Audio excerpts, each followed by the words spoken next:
Bonjour et bienvenue sur ce petit temps de réflexion sur l'hybridation. Simplement, en fait, on se permet ce petit point suite à des retours et des questionnements de plusieurs d'entre vous depuis la rentrée. On s'appuie sur des expériences qui ont été vécues au printemps, d'une part sur un mode totalement distanciel et ensuite, à partir du mois de mai, sur un mode hybride. Et ensuite, je me permets d'apporter aussi des connaissances que j'ai pu acquérir cette année en formation à l'Université de Rennes 2, et notamment sur une unité d'enseignement sur l'hybridation. Donc le diaporama et les notes dont je me sers seront disponibles ensuite sur l'espace 22. Donc vous pouvez, par le jeu des questions-réponses sur le menu à droite, bien poser vos interrogations. Et vous pouvez aussi utiliser le pad dont vous voyez l'adresse en bas de la vignette, avec le flashcode aussi. Vous pouvez très bien aussi compléter le pad avec un smartphone.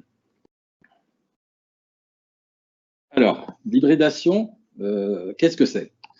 Donc, je me suis basé sur une définition de l'Université Laval au Québec. Alors, il faut savoir que les Canadiens sont très acculturés à l'hybridation du fait de la taille de leur territoire. Donc, je vais la lire avec vous. Un système de formation qui comprend en proportion variable des activités de formation offertes en présence physique des apprenants et de l'enseignant, ainsi que des activités de formation à distance, synchrones ou asynchrones. Alors, pour faire un point rapidement, qu'est-ce que ça doit être? Ça doit être simple déjà. Un processus qui soit clair en communication et qui facilite ainsi les échanges entre l'école et la famille. Un processus qui est durable, donc sans changement intempestif tous les 15 jours, autant sur les plans matériels et logiciels, et par l'utilisation aussi d'un nombre limité d'applications. Il faut songer aussi à une modularisation des plans de formation. Donc je m'explique. Il faut tirer profit des temps de présence dans l'établissement et des temps d'absence, comme des temps aussi où les élèves apprennent. Si bien que l'idée de découper un plan de formation sur des apprentissages faisables à distance et des apprentissages traditionnels en présence va permettre d'avancer dans un programme, peut-être un peu moins vite qu'à l'accoutumée, mais quand même. Donc, il y a une modalité qui est intéressante pour cela, c'est la classe inversée. Alors, ce que ne doit pas être l'hybridation, par contre, c'est un travail en double. D'où l'intérêt de modulariser correctement les plans de formation et de ne pas faire de redites ou de ne pas proposer uniquement des révisions à distance. Ça ne doit pas être non plus une hyperconnexion. On en a vu les effets néfastes au printemps, lorsque les élèves étaient à distance et passaient des heures, y compris les enseignants, devant leurs écrans. Donc, il faut être capable de proposer un travail local et peu connecté. Ce qu'elle va nécessiter, on le sait bien, hein, c'est un travail collectif, une organisation hebdomadaire du travail, avec l'établissement d'un plan de travail sur les logiciels pédagogiques tels École Directe ou Pronote. Cette charge de travail est facile à afficher. Il est donc nécessaire, si vous voulez, de faire attention à cela pour ne pas aller au-delà d'une charge de travail qui serait difficile à respecter par les élèves. Et puis, quelque chose d'important, hein, je me réfère à une pensée systémique qui dit qu'un système, pour évoluer, doit tenir compte des retours, du feedback. Et ça me semble essentiel de questionner régulièrement les élèves, les familles et les professeurs pour avoir leurs sentiments sur ce qu'il se passe et pour piloter au mieux cette transition hybride un peu inaccoutumée. Ce qu'il est nécessaire de prendre en compte, ce sont les inégalités numériques des apprenants, et notamment le matériel, la connexion et les compétences. D'ailleurs, concernant le matériel, il me semble important d'éviter les impressions intempestives de documents. Rien que concernant les imprimantes, il faut savoir que beaucoup de familles n'en ont pas et que même celles qui en ont, eh bien, les partagent aussi à plusieurs dans la famille, y compris l'ordinateur, et que donc il faut, je pense, éviter au maximum ce genre de pratique. Et puis, une chose qu'on oublie souvent, c'est de tenir compte du potentiel des smartphones, qui sont des petits ordinateurs extrêmement puissants et qui permettent de faire énormément de choses. Je repense à l'idée d'avoir un travail local et peu connecté. Le smartphone permet de faire des photos de son travail, et de rendre le travail de manière assez simple, par exemple. Les logiciels École Directe et Pronote ont aussi des applications smartphone qui permettent aussi de récupérer très rapidement le travail à faire ou de le déposer. Alors, il faut tenir compte aussi d'un dessaisissement parental concernant le numérique et les usages scolaires. Les parents ne sont pas très au fait de ce que font leurs enfants déjà sur des activités communicationnelles et récréatives, donc encore moins sur l'usage du numérique dans le cadre scolaire. Il reste enfin une chose aussi à prendre en compte, c'est l'autonomie qui est à construire. Et ça, je vais en reparler un petit peu après, parce qu'elle ne se décrète pas, elle est plutôt un prérequis au travail à distance. Enfin, quelque chose qui est important aussi, c'est une vigilance à avoir concernant le décrochage scolaire. Sur un temps totalement distanciel, c'était très, très important, mais sur un temps hybride aussi, parce qu'on se rend compte que les décrocheurs eh bien, sont genrés, entre guillemets, par des catégories socio-professionnelles basses, et donc il faut être très vigilant avec cela. Donc, je découpe en deux l'intervention. Je continue. Donc, après l'hybridation, on peut découper en deux choses. D'une part, la médiatisation, qui, elle, j'ai repris donc la définition d'un chercheur qui me semblait assez simple, qui désigne le processus de conception, de production et de mise en œuvre de dispositifs de communication médiatisés, processus dans lequel le choix des médias les plus adaptés ainsi que la scénarisation occupent une place importante. Donc la médiatisation, c'est la première chose, hein, on va dire que c'est plutôt l'aspect technique, mais donc il y a des stratégies derrière cela. Donc si je reprends quelques points qui sont importants, que j'ai déjà évoqués sur la première vignette, c'est l'idée de définir un espace unique et spécifié où sont réunis tous les supports d'apprentissage et faciliter ainsi l'accès pour tous. Donc vous utilisez École Directe, Pronote, le site de l'établissement, voire ça peut être aussi un bon endroit pour regrouper des informations importantes. Il y a aussi les espaces numériques de travail tels que Moodle ou Agora Project. Donc sur ces espaces, on doit regrouper à la fois le cahier de texte qui va permettre la diffusion du travail et aussi la vérification du plan de charge, les ressources qui sont mises à disposition et le travail qui est à effectuer, et voir le travail à rendre aussi. Alors, les stratégies et les moyens, il faut penser à l'enregistrement audio ou vidéo d'exposés magistraux ou de classes virtuelles. Ça peut très bien être un plan B pour les apprenants qui sont absents. Alors, dans certaines applications de classes virtuelles, vous avez cette possibilité-là. Il me semble que Zoom le permet, je crois. Dans tous les cours, la classe virtuelle du CNED aussi, je crois, le permet. Dans tous les cours, de toute façon, il est recommandé de prévoir des modalités de reprise pour les situations d'absentéisme et donc de bien utiliser le cahier de texte. Le cahier de texte semble être vraiment, on va dire, le système nerveux de l'hybridation. Autre stratégie, c'est la création de capsules vidéo pour les profs comme pour les élèves. Pour les profs, c'est une stratégie qui va être descendante, qui va permettre de diffuser de la connaissance. Pour les élèves, ça peut être une façon d'apprendre à travailler en coopération, en collaboration, et finalement d'être évalué collectivement. On peut imaginer d'ailleurs quelque chose de très simple concernant les capsules avec un audio accompagnant un diaporama. Alors, je pense à un logiciel très simple, et j'aurai l'occasion d'en reparler, Screencast-O-Matic, qui, en version libre, non payante, permet de faire ces choses. Enfin, pour la diffusion des informations, il faut utiliser le potentiel des chaînes YouTube. La plupart des établissements ont une adresse Gmail. Il faut savoir que le YouTube est le média préféré des adolescents. Ils y sont très acculturés.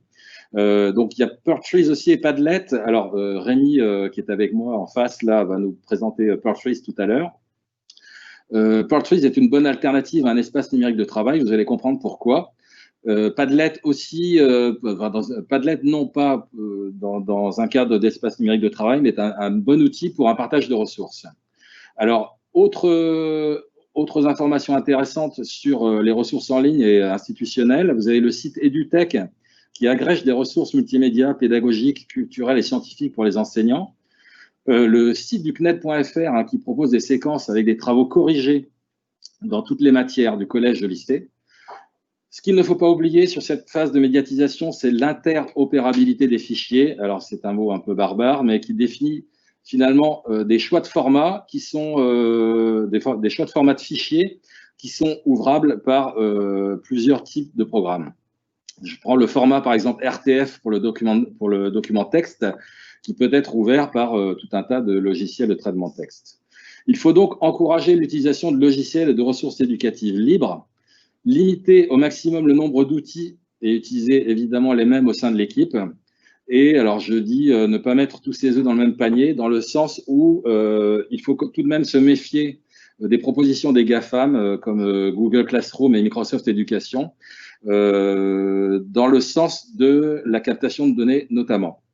Après, chacun fait comme il veut. Je sais que certains établissements ont choisi cette solution. Ici, je ne juge personne, je ne fais qu'apporter des informations et des pistes. Pour la médiation est importante, elle est aussi importante que la médiatisation.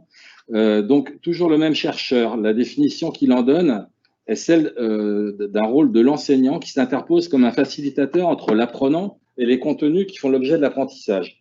Donc, je vous ai remis le triangle pédagogique de Housset que j'ai repris à mon compte, dans lequel on sent bien qu'il y a quelque chose d'important qui se joue entre l'enseignant, le savoir et les apprenants. Donc, en fait, la partie médiatisation, elle doit être équilibrée de la part de l'enseignant pour ne pas s'éloigner trop de l'apprenant et être suffisamment proche du savoir pour que la relation se passe bien entre les deux. Et puis, l'enseignant, son rôle aussi, c'est de favoriser l'autonomie au maximum de l'apprenant. Et c'est dans ce sens-là que je parlais de modularisation des plans de formation tout à l'heure. Les temps en présence doivent être des temps qui apprennent à vivre et à travailler à distance. Alors, pour les dispositifs synchrones ou asynchrones, dans la médiation, il y en a plusieurs. Hein. Vous avez les forums, les fils de discussion qui existent déjà sur École Directe et sur Pronote, voire sur les espaces numériques de travail comme Moodle ou Agora Project.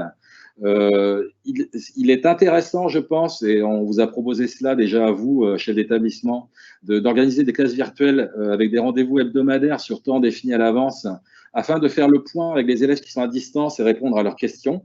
Des interventions qui sont courtes, hein, de 40-50 minutes maximum. L'utilisation au maximum de pads collectifs, hein, j'ai mis, alors, vous verrez, Framasoft et Chapril qui proposent ce genre de pads qui sont accessibles sans identification, identifiant mot de passe, simplement grâce à un lien. Il faut penser aussi dans la médiation à celle entre élèves, donc au travail en collaboration entre eux, qui peut permettre un maintien de la motivation lorsqu'ils sont absents. Alors, ça questionne à nouveau l'autonomie, mais bon, il faut y penser. Sur certains logiciels de classe virtuelle, d'ailleurs, il est possible de créer des groupes. Alors, je pense à nouveau à la classe virtuelle du CNED et au logiciel Zoom, il me semble. Et puis, il ne faut pas oublier les pédagogies actives actuelles qui ont beaucoup de succès auprès des jeunes, les escape games et les défis. Je termine avec l'évaluation. Alors, l'année dernière, sur le temps du confinement et du distanciel complet, et ensuite sur le temps de l'hybridation depuis la mi-mai jusqu'à fin juin, il a été fait abstraction de l'évaluation normative. Mais ce n'est pas pour autant qu'on ne peut pas utiliser l'évaluation formative sur les temps à distance. Et je pense que c'est important aussi, à mon avis, cela peut avoir un effet réflexif sur la prise d'autonomie des élèves et les aider à progresser sur cette partie distancielle à laquelle ils ne sont pas accoutumés. Donc, il faut, je pense, y penser et notamment l'évaluation collective est intéressante, pas que collective, mais collective intéressante, par le biais de travaux de groupe à distance, sur des écrits plus ou moins longs, sur des présentations orales d'équipe et sur la réalisation, comme je le disais tout à l'heure, de podcasts audio ou vidéo. Et puis, il ne faut pas oublier le potentiel des espaces numériques de travail qui proposent des activités type questionnaire ou quiz, voire d'autres activités qui sont elles aussi évaluables par le formateur et qui peuvent permettre soit d'aider l'élève seul, soit de lui apprendre à travailler avec d'autres personnes. Voilà, donc j'ai à peu près terminé. La vignette suivante correspond à celle que va présenter Rémi sur l'outil Pearl Trees. Alors, donc, je me présente déjà, Rémi Laran, je suis professeur documentaliste au lycée Marie-Balavenne, pôle supérieur à Saint-Brieuc. Et donc, je vais vous présenter Pearl Trees comme solution justement de médiation intéressante avec les élèves. Alors tout d'abord, Pearl Trees, c'est une technologie qui est développée par une société française, la société Brocéliande, qui est inscrite au registre du commerce des sociétés et des sociétés français, et qui a un partenariat donc avec l'éducation nationale et qui est donc en pleine conformité avec le RGPD. Ce qui implique que dans Pearl Trees, on n'a pas de publicité, on n'a pas d'analyse comportementale, et les serveurs sont donc localisés en France. On trouve aussi un lien avec École Directe, puisque Pearl Trees est accessible depuis École Directe pour les établissements donc, qui sont abonnés à la solution Pearl Trees Éducation. Alors, maintenant, Pearl Trees, à quoi ça sert? Parce que c'est un outil que vous ne connaissez pour la plupart probablement pas. Alors, c'est un outil de travail collaboratif qui sert à apprendre aux élèves à structurer et à critiquer leurs recherches sur le web. Ça permet également aux enseignants de travailler en équipe pluridisciplinaire. Ça permet aussi de créer des supports de cours mêlant du texte et de la vidéo. Tout ça, donc, c'est dans le but de se créer pour chacun une bibliothèque numérique personnelle, collaborative à l'échelle du programme scolaire. Dernière chose pour présenter Pearl Trees en théorie, puis je vais passer à la pratique, à la démonstration pratique juste après. Vous pouvez accéder à Pearl Trees soit via un ordinateur, mais ça existe aussi en application pour les smartphones. Alors maintenant, comment ça se présente? Vous voyez donc normalement mon écran ici, donc avec ma page Pearl Trees, ma page d'accueil Pearl Trees. Alors, une des premières utilités, donc je vous disais, c'était de se constituer une bibliothèque numérique. Alors pour ceci, vous voyez déjà là, j'ai ce qu'on appelle une collection géographie, une collection anglais, une collection maths sciences, et je vais donc vous présenter comment faire avec ceci. Alors quand un élève a par exemple un travail à faire, je vais prendre en géographie, imaginons qu'un élève ait besoin de faire des recherches sur les énergies, notamment sur les énergies éoliennes. Alors, pour ceci, j'ouvre voilà, ma collection. Il va aller faire une recherche d'une page web sur les éoliennes. Alors, si j'active, c'est mieux. Voilà. Éolienne. Donc, il y a un petit moteur intégré qui est le moteur de Microsoft, en fait, Bing, et qui donne des résultats de recherche. Donc, si un des résultats lui paraît intéressant, il peut l'ajouter à sa page directement. Alors, donc, j'en ajoute une, par exemple.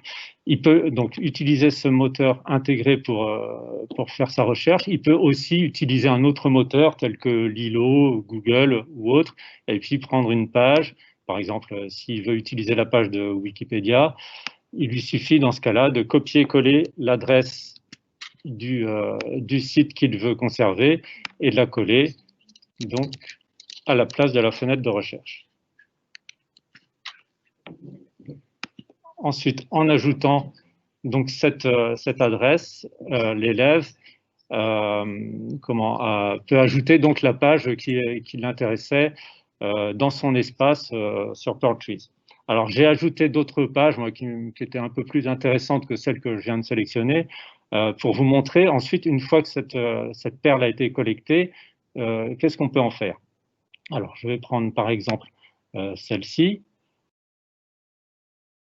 Donc là, on a une page web qui est complètement expurgée de toutes les publicités. Donc déjà, c'est un premier intérêt, et pour n'avoir que les images et le texte. Mais l'intérêt supplémentaire qui là intéresse beaucoup les élèves et les professeurs, c'est qu'on peut modifier le texte de cette page. On peut modifier bien sûr le titre, on peut modifier le texte. Donc, c'est-à-dire que si une partie du texte, je veux la cacher en tant que professeur, je veux l'effacer parce que je trouve que ce n'est pas pertinent, je peux l'effacer et je peux rajouter tout ce que je veux. Voilà, pour avoir ma super présentation des éoliennes. Alors, ensuite, si je valide, voilà, donc j'ai ma page web qui est présente donc dans mon espace Pearl Trees. J'ai toujours la source primaire, c'est-à-dire le lien, enfin le nom du site qui est présent. J'ai la modification et j'ai la possibilité aussi de commenter. Donc ça, c'est une des premières choses. Si je veux accéder donc au site en lui-même, je peux très bien aller le voir. Alors, je me suis trompé de bouton. Je peux aller le voir sur la page web, c'est-à-dire sur le site lui-même en question, et je vois la différence entre ce que j'ai pris dans mon Pearl Trees et le site tel qu'il est présenté à l'origine. Donc ça, c'est une des premières choses. Deuxième intérêt, avec Pearl Trees, non, ça c'est vraiment l'utilisation de base de Pearl Trees, mais on peut aller beaucoup plus loin. L'intérêt aussi avec Pearl Trees, c'est qu'on peut faire la même chose avec les vidéos. Alors je suis allé chercher une vidéo de C'est pas sorcier sur les éoliennes, et donc la recherche se passe de la même façon.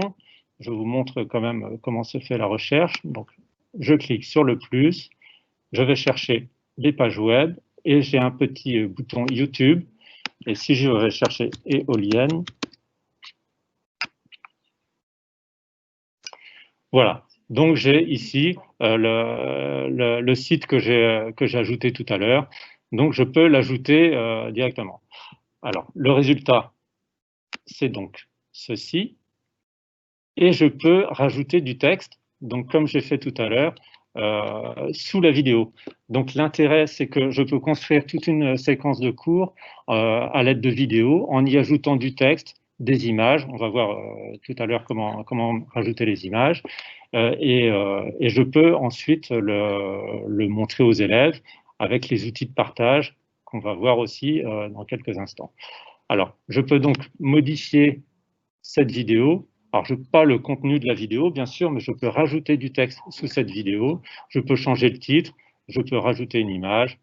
Donc, voilà un des intérêts. Alors, la vidéo aussi, ce qui est intéressant, je lance la vidéo en espérant que ça soit suffisamment fluide. Voilà. Alors, j'ai coupé le son de la vidéo, normalement. Mais ce qui est intéressant, c'est que la vidéo commence immédiatement à ce qui nous intéresse en fait. C'est-à-dire que vous savez que dans YouTube, il y a souvent des publicités qui viennent polluer un petit peu la vidéo qu'on veut voir. Là, Pearl Trees a expurgé toutes les publicités, alors, sauf les bandeaux qui peuvent apparaître comme ça quand même. Mais les publicités qui sont qui passent avant la vidéo sont éliminées. Voilà. Donc ça c'est un des intérêts quand même importants de Pearl Trees. Donc pouvoir construire des cours qui mêlent du texte, des images et la vidéo. Deuxième intérêt, c'est qu'on peut partager ça, donc créer des équipes et faire des partages intéressants avec qui on veut. Si on imagine que je veux partager tout ce dossier-là, énergie, avec une classe, par exemple. Donc, je vais sur l'outil partage qui me donne accès à un annuaire. Et là, je peux accéder donc à la liste de tous les élèves du lycée, bien sûr, mais aussi aux professeurs. Si je choisis de partager, par exemple, au professeur présent, là, je peux le faire. Voilà. Puis rajouter un petit message pour présenter le partage. Donc là, je ne partage pas ceci parce que ils n'ont pas besoin pour l'instant de cette collection, mais c'est un outil qui est intéressant. Alors, le partage permet donc aux destinataires d'accéder uniquement à la ressource. Mais un intérêt supplémentaire, c'est qu'on peut travailler en équipe. Et là, on arrive dans le travail donc, collaboratif. Alors, ici, vous avez l'outil de partage, et ici, on a l'outil pour créer une équipe. Donc, si je veux faire une équipe je peux ajouter des membres et de la même façon que pour le partage, j'accède à l'annuaire qui me permet de partager avec qui je veux. L'intérêt de l'équipe, c'est que non seulement les coéquipiers peuvent accéder aux ressources, mais ils peuvent aussi modifier ces ressources. C'est-à-dire qu'un membre de l'équipe peut supprimer, par exemple, cette page éolienne. Voilà, il la met à la corbeille et elle sera supprimée pour tous les membres de l'équipe. Alors évidemment, il y a une sécurité, c'est-à-dire qu'on a un historique de toutes les modifications qui sont faites dans cette équipe. Voilà donc une des utilisations principales de Pearl Trees. À cela, j'ajouterais que Pearl Trees a un partenariat quand même avec Microsoft, ce qui permet d'ouvrir des documents Word en ligne. Si je prends un exemple, ici j'ai fait un petit questionnaire pour les élèves. Donc si je veux l'ouvrir, je peux donc le partager en équipe avec les élèves. Quand ils reçoivent ça, ils choisissent de l'éditer et ils peuvent l'ouvrir avec Office Online. Donc, normalement, il devrait s'ouvrir. Voilà. Donc, ça signifie que l'élève, quand il reçoit ce document-là, il peut répondre aux questions. Donc, les éoliennes, j'ai répondu déjà. Les éoliennes sont-elles considérées comme énergie renouvelable? L'élève a répondu oui, parce qu'elles tournent avec le vent. Le professeur a la réponse immédiatement. Voilà. Donc, ça, c'est une nouveauté de Pearl Trees depuis l'année dernière, parce qu'avant, on était obligé de télécharger le fichier Word et le retélécharger dans Pearl Trees. Là, c'est beaucoup plus fluide en fonctionnant comme ça. Alors, un autre intérêt aussi, c'est en utilisant le smartphone, mais je peux quand même vous faire la démonstration à l'écran, c'est en langue vivante. Pearl Trees peut servir de petit laboratoire transportable personnel. Je vous montre juste la fonction. Alors, pour ceci, il faut ajouter, faire comme si on voulait ajouter un fichier, et on a une fonction microphone en bas qui permet d'enregistrer sa voix pour la mettre dans son Pearl Trees, l'envoyer ensuite à son professeur, et puis écouter, donc que le professeur écoute, par exemple, dans un exercice de prononciation. Je ne vous fais pas la démonstration en direct, mais je vous montre le résultat. Alors,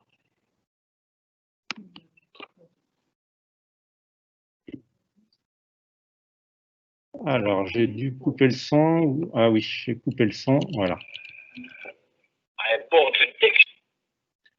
Je recommence.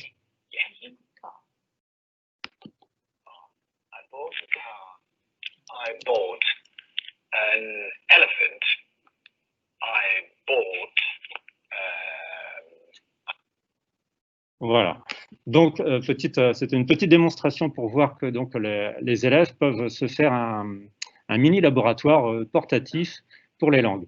Il y a un intérêt aussi qui me plaît bien, c'est pour les mathématiques et les arts plastiques, puisqu'on peut travailler aussi les images. Alors, je vais aller dans l'espace pour les maths sciences, par exemple. Alors, vous avez vu aussi que j'ai personnalisé chaque espace avec des images. Hein. On peut personnaliser complètement son espace. Ça me plaît assez d'avoir des éléments visuels pour bien reconnaître les différents espaces. Alors, j'ai pris l'exemple du théorème de Pythagore pour un professeur de maths. S'il veut travailler ça avec les élèves, donc j'ai été chercher un site, donc là ici c'est technosciences.net, qui présentait donc le théorème de Pythagore. Et là où ça peut être intéressant aussi, c'est qu'il peut bien sûr éditer le site, la page plutôt que le prof allait chercher, et il peut travailler sur l'image. Par exemple, la représentation ici, si je choisis alors je vais faire n'importe quoi, hein, n'ayant pas une formation très poussée en sciences, je peux tracer des diagonales, je peux demander à l'élève de souligner un point ou de déplacer les éléments sélectionnés. ou rogner, ou inverser, tourner. Bref, ce sont des outils basiques de travail sur l'image, mais qui permettent en mathématiques de faire des choses intéressantes. Voilà, et ceci toujours avec les outils de partage. Alors, ce qui est recommandé par Pearl Trees, une méthode de travail qui est intéressante, c'est de faire des équipes, des binômes en fait, entre un prof et un élève. C'est-à-dire que pour travailler avec une classe, le professeur va faire autant d'équipes qu'il y a d'élèves, ce qui va permettre de travailler, de suivre individuellement la progression de chaque élève. L'intérêt aussi, c'est donc de pouvoir de fonctionner en classe inversée. Ainsi, les élèves font leur travail en dehors de la classe et le professeur peut donc évaluer directement le travail rendu par l'élève. Dernière chose qui est intéressante aussi, et ce n'est pas une des moindres choses, vous allez voir, ce sont ce qu'on appelle les manuels granulaires. Alors, Pearl Trees a un partenariat avec les éditeurs scolaires de manuels et qui donne accès donc aux manuels numériques. Si je vais voir par exemple les manuels du lycée de Nathan, les manuels d'histoire, ça donne accès donc aux manuels numériques et qui sont complètement modulables. C'est-à-dire que chaque chapitre de manuel est composé en modules, comme vous voyez ici, hein, ce sont les différents chapitres du manuel, mais on peut les modifier comme on veut aussi, comme on modifiait comme je vous ai montré pour modifier les pages web. Donc, si je décide, par exemple, de modifier le document sur le Moyen-Âge, alors, par exemple, le repoussoir médiéval, j'édite le document. Alors, celui-ci, non, je ne peux pas le modifier. Ça, c'est bizarre. Mais je peux, normalement, je dois pouvoir modifier donc chaque document ou le supprimer s'il ne m'intéresse pas, ou ajouter aussi des ressources que j'ai trouvées sur le web pour compléter ce qui est mis dans le manuel. Donc ça, ce n'est pas compris par contre dans l'abonnement de Pearl Trees. Pour accéder donc à cette possibilité, il faut bien sûr acheter les manuels numériques, bien entendu. Mais je trouve que le partenariat avec les éditeurs scolaires est quand même très intéressant. Alors, je reviens à ma page d'accueil. Voilà.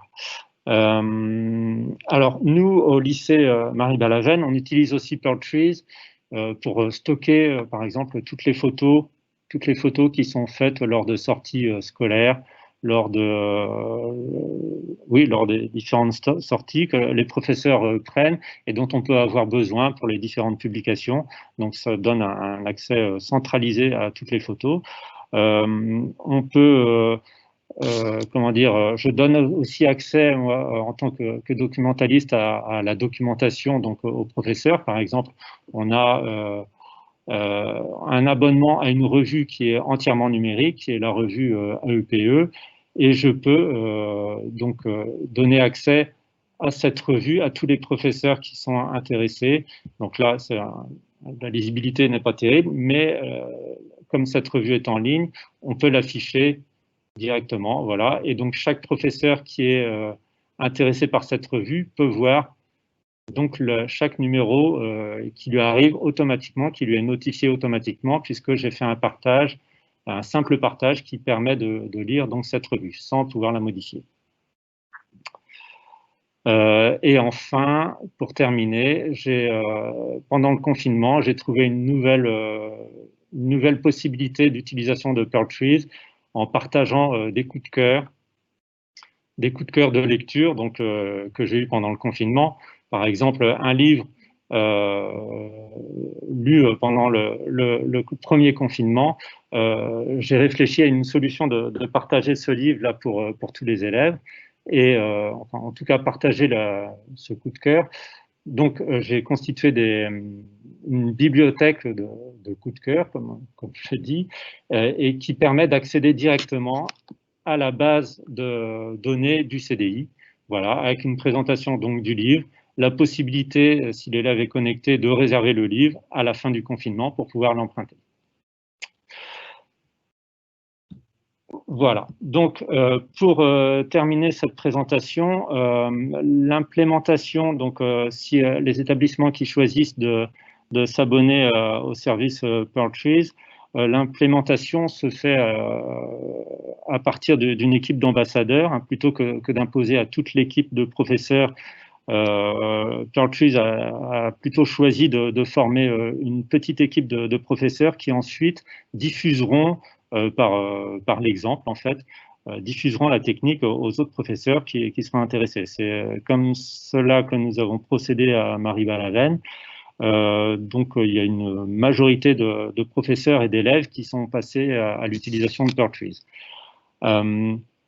Et pour terminer, donc le coût, puisque c'est quand même le nerf de la guerre, alors le coût est de l'ordre de 3 € par an et par élève, ou avec une offre sur 3 ans, les coûts sont baissés à 2,70 € par an et par élève. Voilà, j'en ai terminé. Je vous remercie. Merci. Merci beaucoup. Au revoir.